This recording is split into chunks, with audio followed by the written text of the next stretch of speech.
खरं तर संभाजीनगरमध्ये काल दिवसभर शरदचंद्र पवार साहेब होते. राष्ट्रवादी शरद पवार गटाचे सर्वेसर्वा. खरं तर शरद पवार साहेबांना बऱ्याचदा धोरणी व्यक्ती, अभ्यासू व्यक्ती वगैरे वगैरे म्हटलं जातं. राजकारणातील भीष्म पितामह म्हटलं जातं. परंतु काल संभाजीनगरने अनुभवलेले शरद पवार हे वेगळे शरद पवार होते.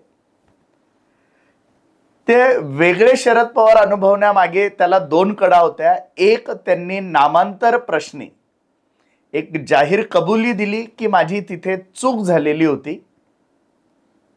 आणि दुसरी महत्वाची गोष्ट होती जी मराठा आरक्षणाबद्दल त्यांनी मांडली, ज्यामध्ये वेगवेगळ्या नेत्यांनी एकत्र येऊन चर्चा करावी आणि माझी भूमिका ही सुसंवादाची असेल. अशा दोन अत्यंत महाराष्ट्राच्या राजकारणामध्ये वादळ आणणाऱ्या दोन कमेंट शरद पवार साहेबांनी मराठवाड्यामध्ये येऊन, मराठवाड्याच्या राजधानीत छत्रपती संभाजीनगरमध्ये येऊन केली. खरं तर या दोन्हीही गोष्टींचा म्हणजे शरद पवारांच्या प्रत्येक वाक्याला, प्रत्येक शब्दाला प्रचंड जास्त महत्त्व असतं. आणि या दोन्हीही गोष्टीमध्ये, दोन समाजांच्या प्रश्नामध्ये किंवा मराठ्यांच्या प्रश्नामध्ये शरद पवारांची आत्ताची नेमकी भूमिका काय ती अत्यंत पद्धतशीरपणे आपल्याला समजून घ्यायची आहे. आणि त्यासाठीच राजकीय विश्लेषक म्हणून आणि मराठा आरक्षणाचा प्रश्नही अत्यंत अभ्यासू पद्धतीने हाताळणारे सन्माननीय बाळासाहेब सराटे सर आज आपल्या सोबत आहेत. शरद पवारांच्या भूमिकेबद्दल आपल्याला सविस्तर यामध्ये जाणून घ्यायचं आहे, कारण हे जाणून घेणं मराठवाड्याच्या दृष्टीने अत्यंत महत्त्वाचं आहे. आणि म्हणूनच आपण या प्रश्नासाठी आज बाळासाहेब सराटे सरांसोबत आहोत. सर नमस्कार. जय शिवराय. सर, काल शरद पवारांचे हे जे दोन वाक्य होते की नामांतराबद्दल माझी चूक झाली, हे एक वाक्य, आणि त्याच्यानंतर आपण या प्रश्नावरती येऊ मराठा आरक्षणाबद्दल. पण नामांतराबद्दल माझ्याकडून चूक झाली अशी एक जाहीर कबुली शरद पवारांनी दिली आहे. तर याबद्दल एक राजकीय विश्लेषक म्हणून या वाक्याला आपण कसं बघता किंवा आपलं याबद्दल मत काय आहे? खरं म्हणजे मी काही वर्षांपासून शरद पवार साहेबांच्या राजकारणाचा आणि व्यक्तिमत्वाचा अभ्यास करतोय. त्यामुळे राजकीय दृष्टीने त्याचं आपण मूल्यमापन जरूर करू. परंतु शरद पवार साहेबांच्या या नामांतर विषयात जे चूक झाली असं ते साहेब म्हणाले, त्याच्या संबंधात एक सामाजिक बाजू पण आहे. त्यामुळे आपल्याला त्याचा गांभीर्याने विचार करावा लागतो. आणि नामांतरासारख्या गंभीर विषयात शरद पवार साहेबांनी चूक झाली असं म्हटलं तर त्याच्या अनेक अर्थ होतात. त्यामुळे पण आपल्याला त्याच्याकडे गांभीर्याने बघावं लागतं. आणि त्यात शरद पवार साहेबांबद्दल मी बोलतोय म्हटल्यानंतर अनेकांच्या भुवया उंचावू शकतात. मी एक अभ्यासक आहे आणि मराठा समाजाचा जो प्रश्न आहे त्याबद्दल समाजाचा घटक म्हणून, एक आत्मीयता म्हणून मी त्या चळवळीमध्ये पहिल्यापासून आहे.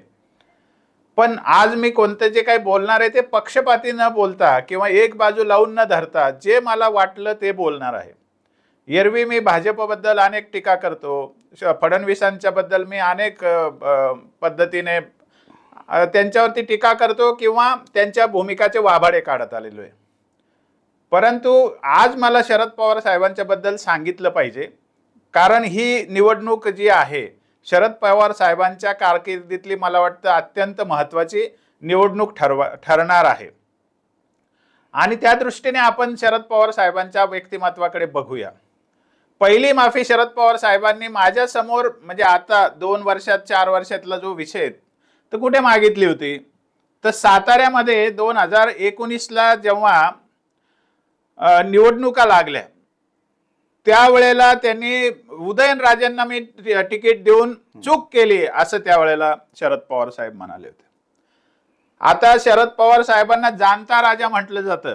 खरं म्हणजे छत्रपती शिवाजी महाराजांना जाणता राजा म्हटलं जातं आणि त्यासम नाही दुसरा कोणी, हे सगळ्या भारताला माहिती आहे. शरद पवार साहेबांनाही ते माहिती आहे. त्यामुळे छत्रपती शिवाजी महाराजांना जी उपाधी लावली जाते ती तर कोणाला लावावी अशी काही परिस्थिती अद्याप इतिहासाने घडवलेली नाहीये. त्यामुळे शरद पवार साहेब एक जाणते नेते आहेत. मग त्यांनी त्या ठिकाणी चूक झाली असं म्हणणं ही एक राजकीय खेळी होती, याच्या पलीकडे काही नव्हतं. अशी चूक त्यांनी कबूल केली. इकडे अमरावती मतदारसंघामध्ये त्या राणाबाई उभ्या केल्या होत्या त्यांनी मागच्या निवडणुकीमध्ये, आणि यावेळेला ते म्हणले की माझी त्यावेळेला चूक झाली होती. मग शरद पवार साहेबांना चूक झाली होती हे काय आहे, राजकीय खेळीचं एक अस्त्र आहे असं वाटत असल्यामुळे ते वारंवार तसं म्हणतात.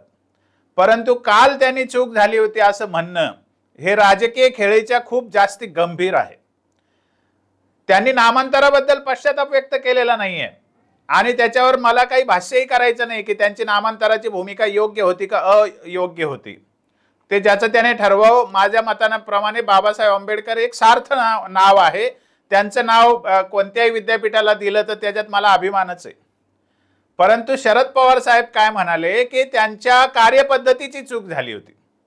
म्हणजे शरद पवार साहेबांच्या कार्यपद्धतीची चूक होणं आणि त्याची त्यांनी कबुली देणं याच्यातच त्यांचं सगळं जाणतेपण किती आहे हे सगळ्यांना कळलं पाहिजे. ते काय म्हणाले की मुंबईत बसून आमदारांशी चर्चा करून मी हा निर्णय लादला होता. ते लादला म्हटले नाही, घेतला म्हटले, पण त्याला लादणं म्हणतात. दूर बसून जेव्हा निर्णय घेतला जातो त्याला मराठवाड्यावर लादणंच म्हणतात. त्यांनी हा निर्णय लादला होता आणि त्यांनी त्याच्यासाठी माफी म्हणजे माफी तर मागितली नाही, त्यांनी त्याच्यासाठी चूक झाली असं म्हणाले. शरद पवार साहेबांना असं वाटलं की जसं उदयनराजेबद्दल ती चूक झाली म्हणाले किंवा राणाबाईबद्दल चूक झाली असं म्हणाले, तशीच ही चूक लोक ऍक्सेप्ट करतील, लोक स्वीकारतील, हा शरद पवार साहेबांचा गैरसमज आहे. साहेब तुम्ही चूक झाली कोणत्या विषयाबद्दल बोलताय? त्या एका चुकीमुळे मराठवाड्यामध्ये केवढं मोठं आंदोलन झालं, मराठा समाजावर केवढा मोठा आघात त्या काळात झाला, दलितांच्या नजरेत मराठा समाजाचं काय त्यावेळेला भावना झाली होती. मुळामध्ये मराठा आणि दलित समाजामध्ये एक मोठी दरी निर्माण झाली त्या तुमच्या निर्णयामुळे.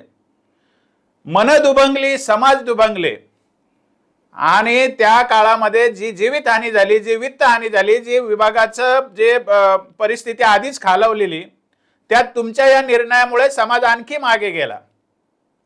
म्हणजे दूरगामी परिणाम तुमच्या त्या एका निर्णयाने समाजावरती झाले, मराठवाड्यावरती झाले. दोन समाजामध्ये मोठी त्यामुळे तेढ निर्माण झाली होती, ती निस्तरताना इतका काळ जावा लागला आणि तुम्ही इतकं कॅज्युअली म्हणता माझी चूक झाली होती, तरीही तुम्ही माफी मागितलेली नाही मराठवाड्याची आणि मराठवाड्यातल्या जनतेची. ही गोष्ट तुम्हाला जाणीव असायला पाहिजे होती. हे मला स्पष्टपणे सांगायचंय की तुम्ही ज्या आधीच्या दोन चुकी सांगितल्या तशी ही चूक नाहीये. याला सामाजिक आयाम आहेत, याला विभागीय आयाम आहेत आणि तुम्ही तुमच्या पुरोगामित्वाचं टेंबा मिरवण्यासाठी मराठवाड्याचा गिनीपिक केला. तुमचा प्रयोग मराठवाड्यावर लादला. ज्या काळात मराठवाड्यातला समाज मागासलेला आहे त्याच्या जाणीवांचा विकास आधी करायचा आणि मग सगळ्या गोष्टी करायच्या. आणि तुम्ही असं तर काही केलं नाहीच, उलट आता म्हणता तुम्ही चूक झाली, मग माफी केव्हा मागणार आहात? हा मूलभूत प्रश्न आहे. आणि या निमित्ताने हेही सांगायचं आहे की तुम्ही मराठवाड्याकडे काय अपेक्षा करताय? मराठवाड्यात तुम्ही सारखं आता मागच्या वेळेला तुम्हाला चांगले सीट मिळाले, आताही तुम्हाला अपेक्षा आहे. अरे का द्यायचे मराठवाड्याने सीट? म्हणजे या महाराष्ट्रामध्ये तुमचा एक छत्री अंमल राहिलेला असताना मराठवाड्याच्या पदरात तुम्ही काय टाकलं? मराठा समाज जो मराठवाड्यातला मागास राहिला त्याला तुम्ही जबाबदार नाही आहात का? एकंदरीत गुणवत्ता जी मराठवाड्याची वाढायला पाहिजे होती ती न वाढण्यामध्ये तुमच्या एकूण राजकारणाचा हा परिपाक नाहीये का? सगळं पश्चिम महाराष्ट्राकडे बजेट वळवताना मराठवाड्याचं काय होईल हा विचार तुमच्या समोर कधी आला होता का? या एकूण परिप्रेक्ष्यामध्ये तुम्ही मराठवाड्याची आणि मराठा समाजाची कधी माफी मागणार आहात का? तुम्ही चूक कबूल केली, आता पुढची कृती ही करा ना माफी मागण्याची, असं मला या निमित्ताने वाटतं.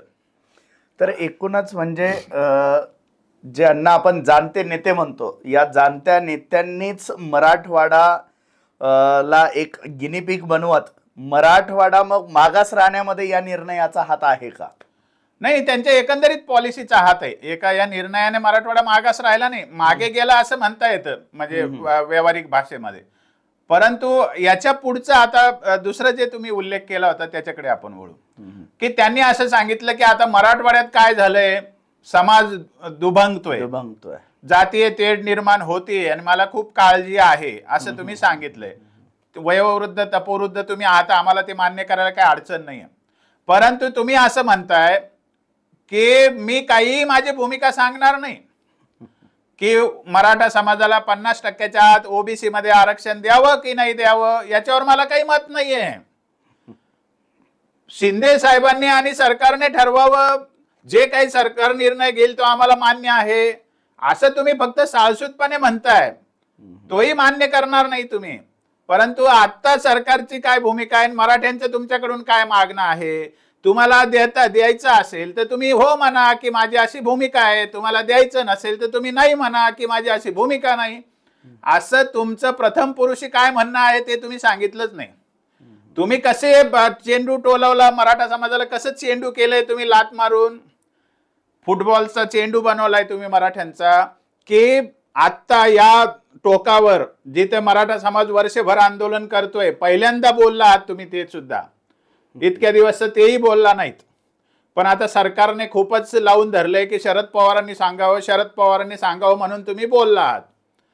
परंतु त्यामध्ये तुम्ही बोलला तर काय बोललात की एकीकडे सरकार पक्ष, एकीकडे विरोधी पक्ष, नंतर तेच हाके तेच भुजबळ जे मराठवाड्यात येऊन मराठ्यांना शिव्या घालतायत, मराठ्यांच्या विरुद्ध मांड्या ठोकत आहेत, तलवारी काढू म्हणतायत. मराठा नेते आमचे जरांगे पाटील यांच्याबद्दल हाके काहीच्या काही एकतर्फी बोलतायत.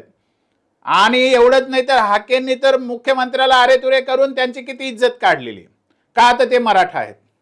म्हणजे इतकं सगळं करणारे मराठवाड्याच्या बाहेरचे ओबीसी नेते जे मराठवाड्यात येऊन मराठा समाजाची, मराठ्यांच्या जरांगे सारख्या मोठ्या नेत्याची बदनामी करतात, या ठिकाणी मराठ्यांना शिव्या देतात, त्या लोकांबरोबर मराठा समाजाने चर्चा करावी. शरद पवार साहेबांना घटनात्मक प्रक्रिया माहिती नसावी असं तर काही कोणी म्हणणार नाही. मग शरद पवार साहेबांना आरक्षण देण्याची घटनात्मक प्रक्रिया माहीत असताना आरक्षणाच्या बद्दल एखादी भूमिका ठरवण्यासाठी अशी चतुष्कोनीय कशासाठी चर्चा करत असतात, याचं तुमच्याकडून आम्ही ज्ञान घ्यायचं आहे.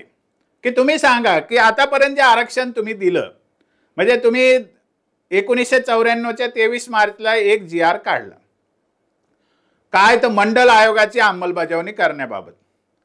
पण तुम्हाला हे माहिती नाही का, मंडल आयोग तर तुमच्या समोरचा विषय आहे. 1967ला तुम्ही आमदार झालात, त्याच वेळेला 67ला पहिली 180 ओबीसी जातींची यादी झाली, त्यात मराठा नव्हता हे तुम्हाला माहिती आहे, कारण तुम्ही आमदार झालात म्हणजे त्याची जाणीव तुम्हाला असणारच. आणि तुम्ही तर जाणते नेते असल्यामुळे, एक्स्ट्राऑर्डिनरी कर्तृत्व असल्यामुळे हे तर तुम्हाला माहिती असणारच.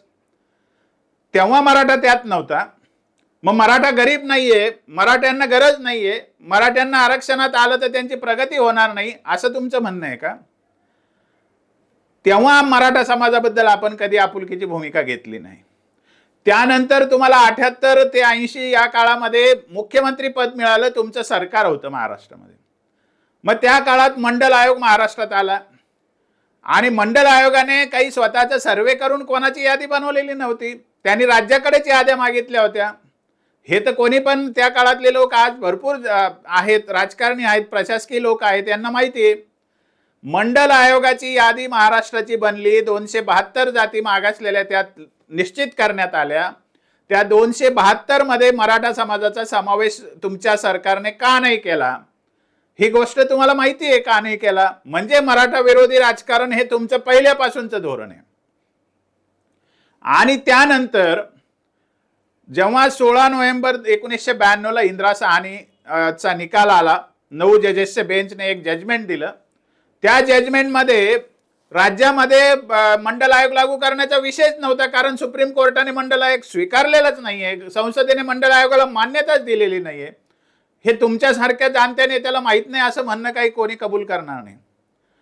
मग इंदिरा साहनीच्या कोर्टाने निकालाने जर राज्यामध्ये मंडल आयोग लागू करायलाच सांगितलेला नव्हता, तुम्ही 23 मार्च 1994ला जो GR काढला, त्या GR मध्ये ओबीसीचं आरक्षण हे 14% एकदम 30% नेऊन ठेवलं आणि एकूण जी 50% मर्यादा इंदिरा साहनी खटल्याच्या निकालात सांगितली ती तुम्ही व्यापून टाकली आणि मनमानी पद्धतीने आरक्षणाची वाटणी करून टाकली.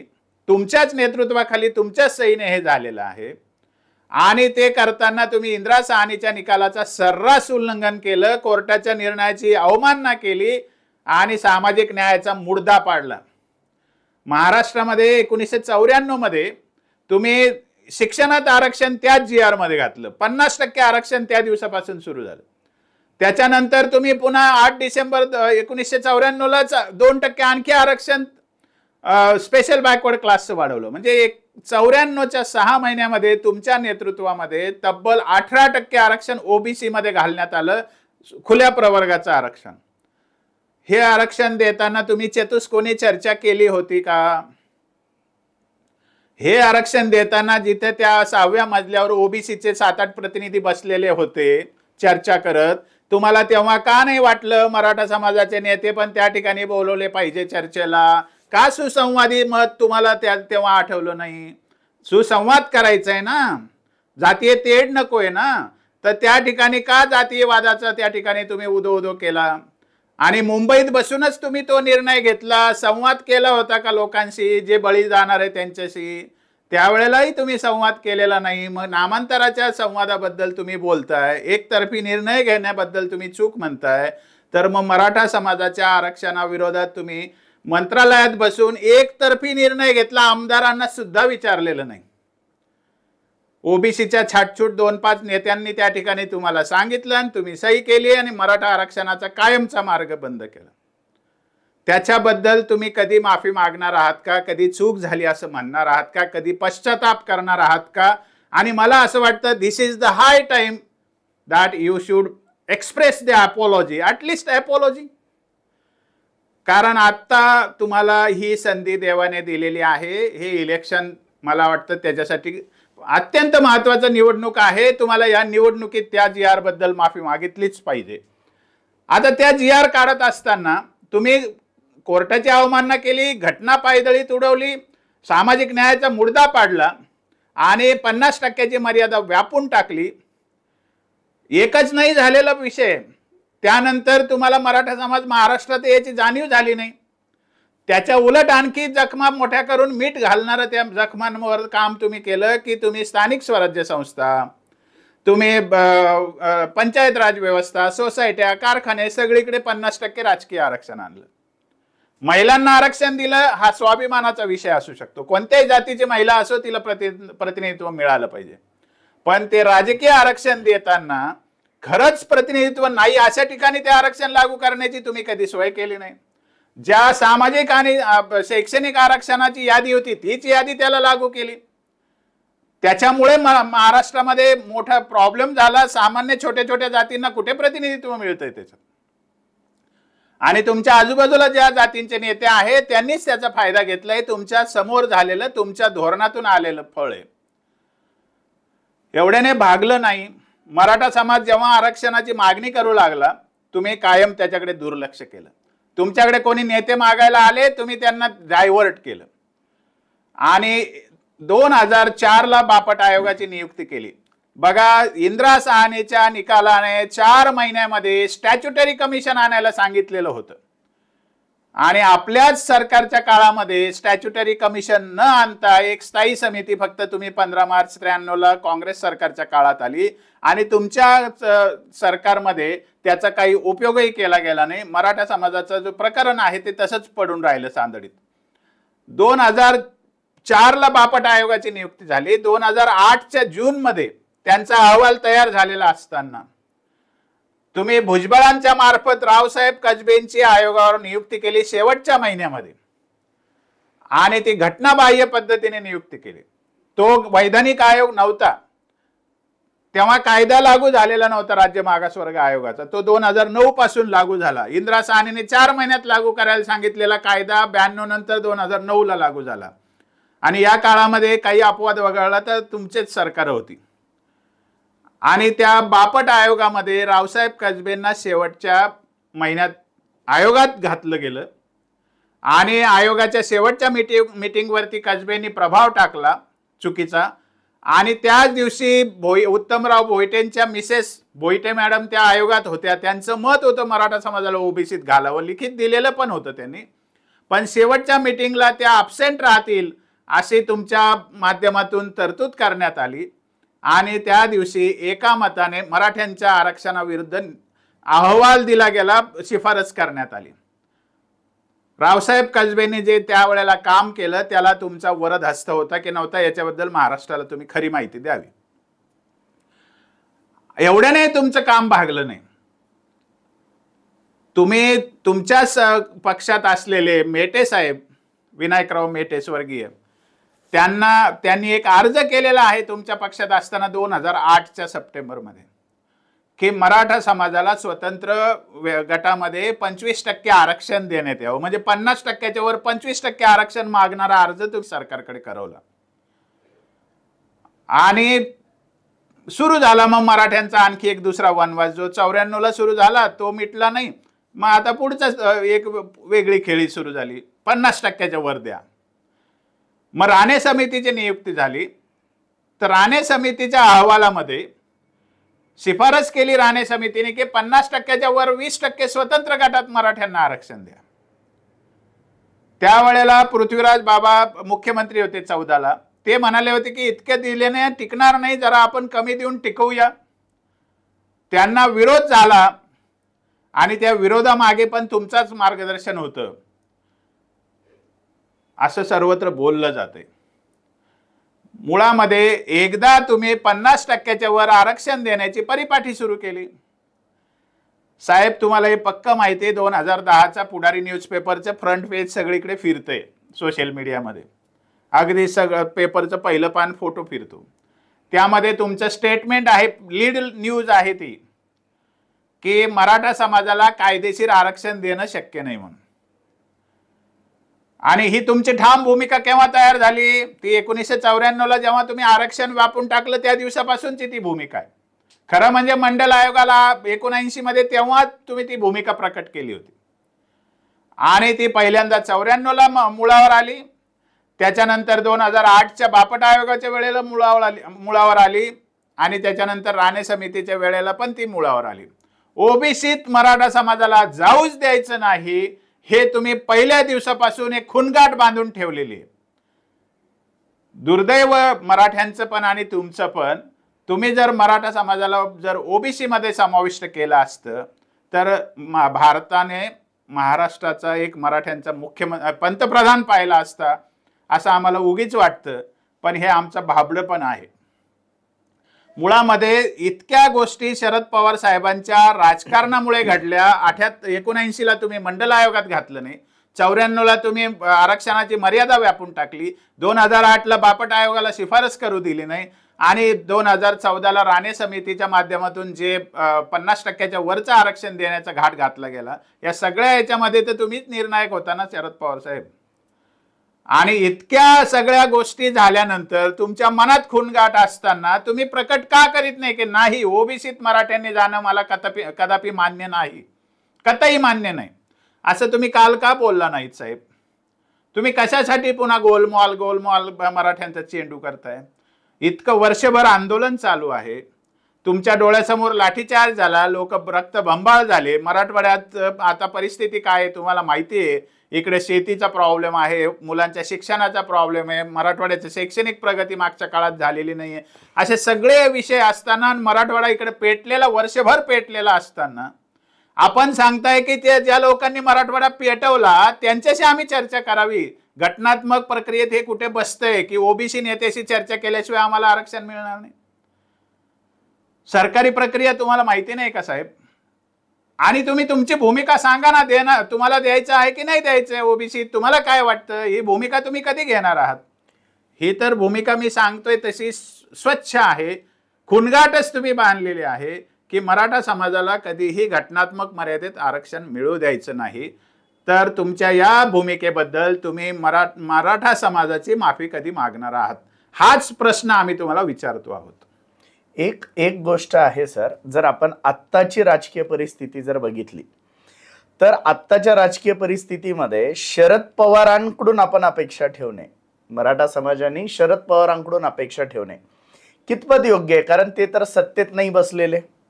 आत्ताच्या परिस्थितीत तरी शरद पवार सत्तेत नाही आहे. शरद पवारांची भूमिका स्पष्ट असायला हवी, परंतु ती वारंवार संदिग्ध राहिली आहे. हे अवघ्या महाराष्ट्र आणि भारताने कायमच बघितलेलं आहे.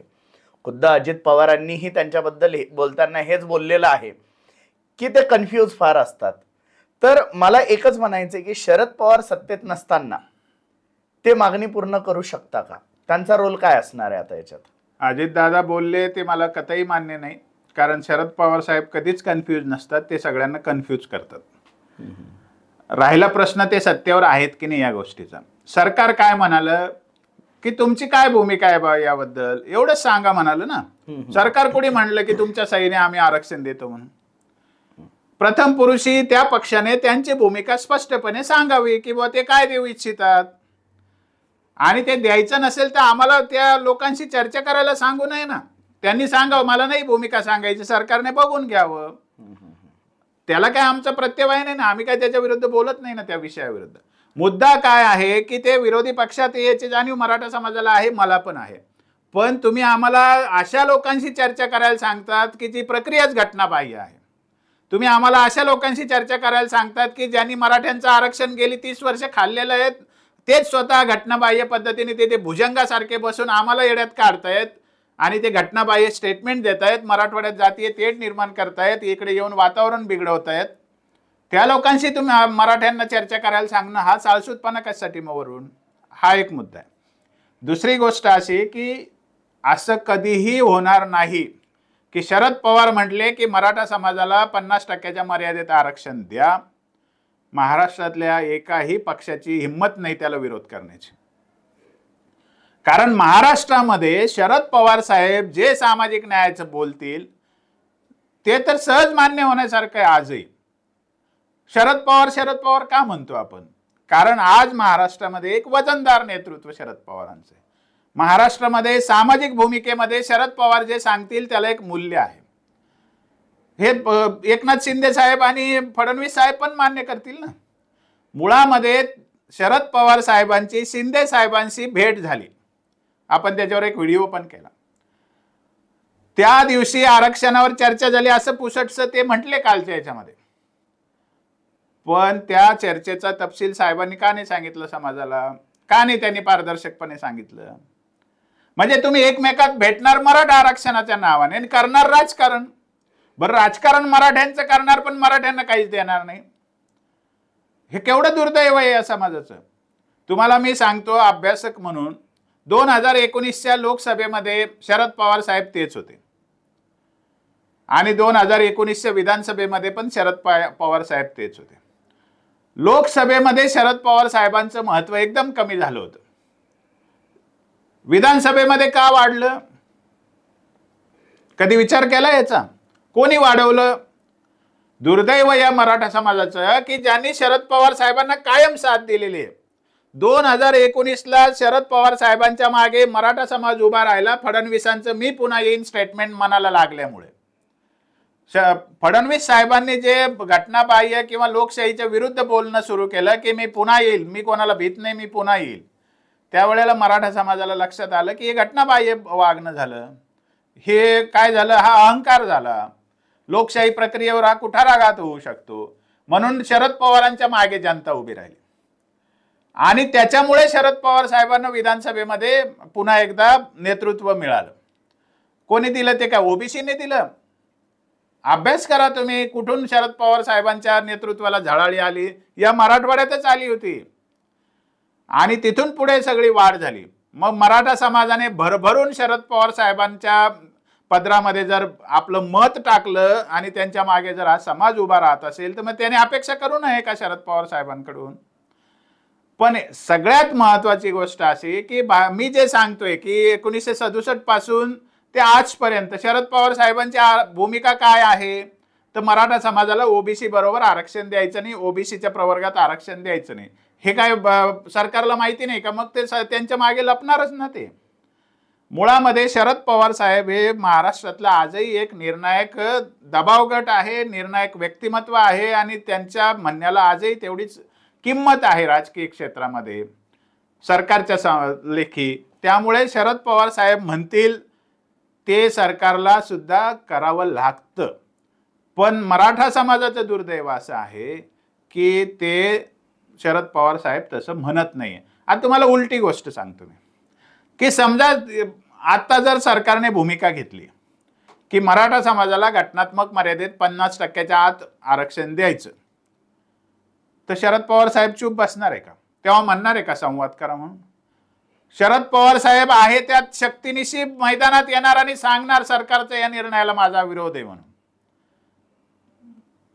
ही वस्तुस्थिती आहे. मग आता का नाही तुम्ही येऊन सांगत की माझा विरोध आहे मराठ्यांना ओबीसीत घालण्याला? तुम्ही असं दुटप्पीपणा चेंडू का करताय मराठ्यांचा? का त्या लोकांशी चर्चा करायला सांगताय की जे घटनात्मक प्रक्रियेतच बसत नाही? संवाद राहिला पाहिजे, पण कोणाशी? जे आरक्षण खातायत, अतिरिक्त आरक्षण खातायत, 30 वर्ष झाले ते तिथे भुजंगासारखे आमचं आहे आम्ही देणार नाही म्हणतायत, आणि जो समाज आरक्षणाला तरसतोय मराठवाड्यासारख्या भागात तो मागासलेला आहे, त्याची अवस्था वाईट आहे, शिक्षण नाही, नोकऱ्या नाही, काय करायचं, रोजगार नाही, अशा लोकांना तुम्ही सांगताय चर्चेला या सुसंवाद करा म्हणून?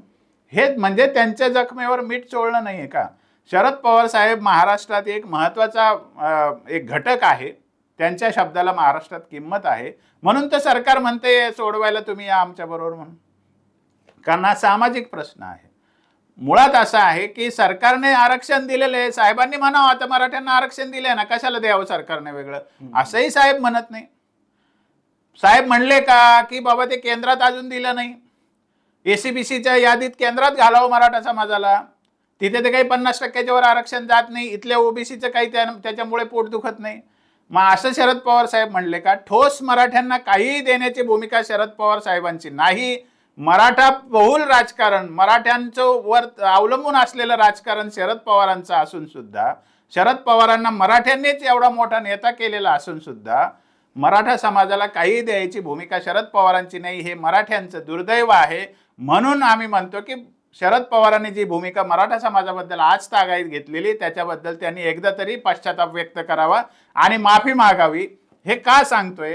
शरद पवार साहेब शाहू फुले आंबेडकरांचं कॉइन त्यांनी कॉइनच केलेलं आहे, ती टर्म शरद पवारांचीच आहे, शाहू फुले आंबेडकर. अहो तुमच्या पुरोगामित्वाच्या नावाखाली तुम्ही पार्शालिटी करताय, पक्षपात करताय, हे सरळ दिसतंय ना. म्हणजे शाहू महाराजांनी 1902 ला आरक्षण दिलं, तुम्हाला माहित नव्हतं का त्यात मराठा होता म्हणून? बाबासाहेबांची जेव्हा 1920 ला आरक्षण दिलं, राजकीय आरक्षण, त्याच्यात मराठा व तत्सम जातींना आरक्षण दिलं गेलं होतं 1920 ला. पहिल्यापासून हा मराठा समाज इतर ओबीसी जातींच्या बरोबरच राहिलेला आहे. 1931च्या जनगणनेमध्ये इंटरमिजिएट कास्टमध्येच हा समाज राहिलेला आहे. मग असं असून सुद्धा तुम्हाला 1979 मध्ये मंडल आयोग जेव्हा आलेला होता तेव्हा त्याच मध्ये मराठा राहायला पाहिजे असं का नाही जाणवलं बरं? हा सगळा प्रश्न आमच्या समोर आहे. साहेबांबद्दल आत्मीयता आहे, आदर आहे, सगळं आहे, परंतु इथे प्रत्यक्ष पोट दुखतंय ना, इथं आमचं नुकसान झालंय ना. आम्ही भरभरून दिल्यानंतर तुमच्या 60 वर्षाच्या कारकिर्दीमध्ये तुम्ही आम्हाला काहीच देणार नाही आणि एकदाही त्याच्याबद्दल पश्चाताप करणार नाही, माफी मागणार नाही, असं असताना सुद्धा आम्ही तुमच्याबद्दल मतदान द्यावं म्हणून तुम्ही संवादाच्या गोष्टी आम्हाला सांगणार, हे मात्र अन्यायाचं आहे, सामाजिक न्यायाच्या विरुद्ध आहे आणि घटनात्मक प्रक्रियेच्या पण विरुद्ध आहे. एवढंच मला नमूद करायचं. तर एकूणच काय, शरद पवार साहेबांची जी काही भूमिका आहे ती सामाजिक न्यायाची नसून कुठेतरी स्वार्थी व लबाड राजकीय भूमिका आहे, याचा असा संदर्भ लागू शकतो. खरं तर मराठा समाज, मराठवाड्यातील मराठा समाज हा अत्यंत मागासलेला आहे. मागील काही वर्षामध्ये या समाजाची आणि मराठवाड्याची वाताहत झालेली आहे. जशी शरद पवारांनी मराठवाड्याची माफी मागितली तशी येणाऱ्या काळात मराठा समाजाची माफी ते मागणार आहेत का, हा प्रश्न उभा राहतो. आणि माफी जरी नाही मागितली तरी मराठा समाजाला आता तरी सामाजिक न्यायाच्या भूमिकेतून बघितल्या जाणार आहे का, हा मोठा प्रश्न शरद पवारांसाठी या व्हिडिओच्या माध्यमातून उभा राहतोय. जर मित्रांनो हा व्हिडिओ जर आपल्याला आवडला असेल तर हा लाईक करा, शेअर करा आणि अगदी पवार साहेबांपर्यंत यांची सामाजिक न्यायाची भूमिका आता मराठ्यांच्या बाजूने राहील का, तिथपर्यंत हा व्हिडिओ पोहोचवण्याचा आपण प्रयत्न करा. जर अजूनही आपण हे चॅनल जर सबस्क्राईब केलेलं नसेल तर या चॅनलला नक्की सबस्क्राईब करा. धन्यवाद. जय शिवराय.